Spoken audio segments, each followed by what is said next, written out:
আসলে এই -2 ফর্মুলা নিয়ে যারা খুব আশাবাদী ছিলেন যে এটা কার্যকর হলে দেশের রাজনীতিতে সুবাতাস বইবে। আসলে কি বিষয়টা সত্য?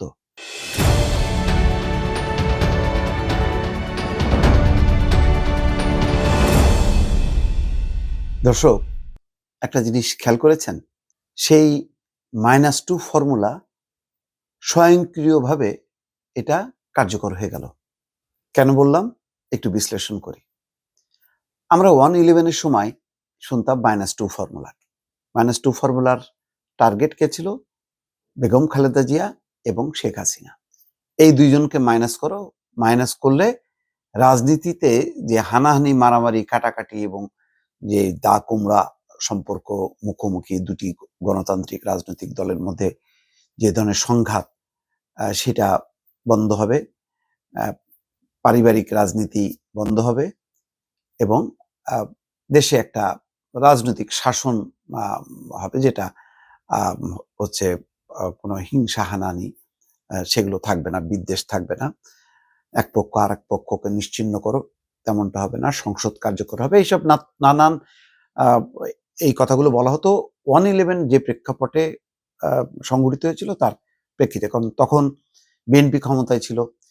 বিএনপি আ মানে একটা জোরপূর্বক মানে তত্ত্বাবধায়ক সরকার ব্যবস্থাকে কারেকশন করে তার মতন করে ঢেলে সাজিয়ে সে ক্ষমতায় যেতে চাচ্ছিল। তার থেকে আওয়ামী লীগ নির্বাচন বর্জন করেছিল, জাতীয় পার্টি করেছিল। ফলে একতরফা একটা নির্বাচন হতে যাচ্ছিল। সেই নির্বাচনটা যেদিন হবে তার কয়েকদিন আগে এই ঘটনা ঘটে।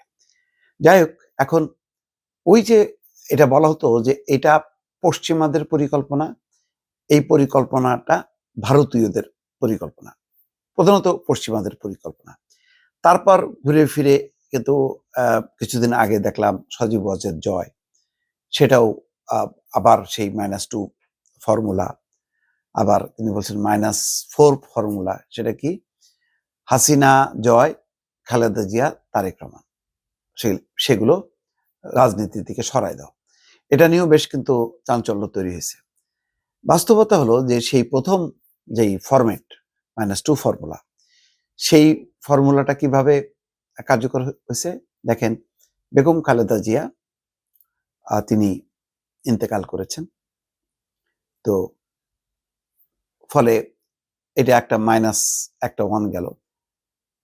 আরেকজন হচ্ছে, আরেক -1 আছে দিল্লিতে, নির্বাসিত জীবনযাপন করছেন এবং বলতে গেলে আওয়ামী লীগ ঝাড়ে বংশে শেষ, শেখ হাসিনা সহ। তো ওইটাও মাইনাস।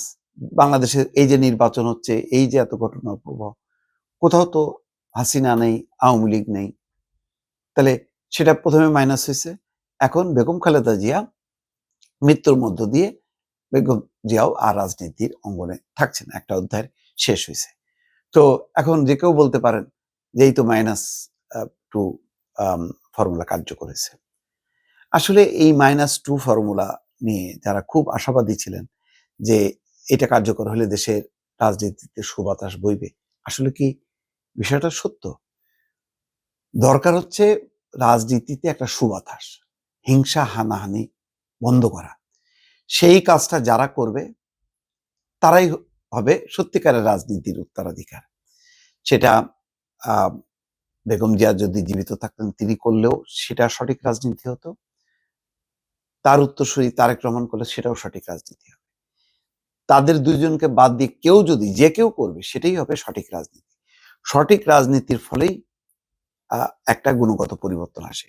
আর যদি বেঠিক রাজনীতি হয়, আপনি যতই -2 ফর্মুলা করেন, -4 ফর্মুলা ইমপ্লিমেন্ট করেন না কেন, তাতে লাভ নেই। শেখ হাসিনার যদি আ আওয়ামী লীগের আম ভালো উত্তরসূরি যদি আসে ভবিষ্যতে, তো আওয়ামী লীগের ভালো রাজনীতিটাকে ক্যারি করবে।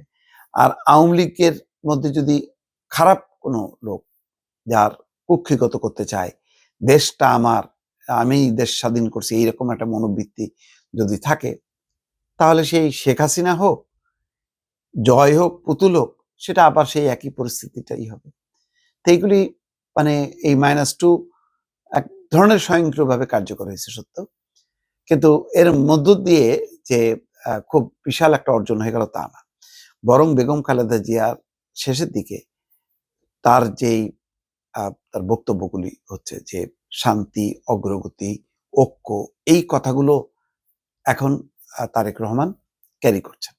তিনি যদি এটাকে আগায় নিতে পারেন এবং জনগণ যদি রেসপন্স করে, তাহলে শান্তি হবে, এটাই হবে প্রকৃত রাজনীতি, মানুষ সাড়া দেবে।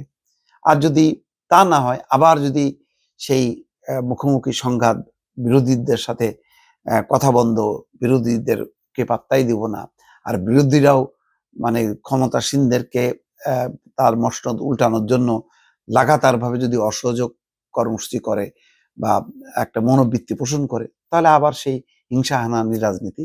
এতে ওই দুই পারিবারিক শাসনের অবসানের যেই কনসেপ্টটা মানুষের মধ্যে ঢুকাই দেওয়া হয়েছে, এটা আমার ধারণা যে এটা ভুল কনসেপ্ট।